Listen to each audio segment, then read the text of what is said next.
در خصوص عشق عزیزان، عشق صادقانه با عشق دروغین زمین تا آسمون تفاوته. من یک حکایت کوتاه براتون میخونم. جوانی صحراگرد سرگشته و حیران را کنار حلقه چاه آبی دید که از آن چاه دختری بس زیبا آب میکشید.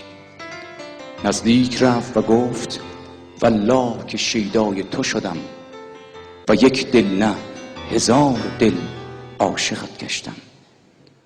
دخترک گفت آن سوتر از این چاه سمت راست من بانوی ایستاده که در زیبایی بی مثال، آنقدر زیباست که من حتی لیاقت کنیزی او را ندارم.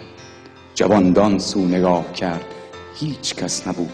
پس دخترک گفت صداقت چه زیباست و دروغ چه زشت.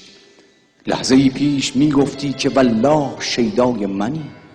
همین که صحبت از زنی دیگر به میان آمد به آن سو نگاه کردی. به افتخار همه عزیزانی که عشق صادقانه دارن یه دست عاشقانه و صادقانه بزنید تموم انتها با همین ریتم ادامه دست بدید.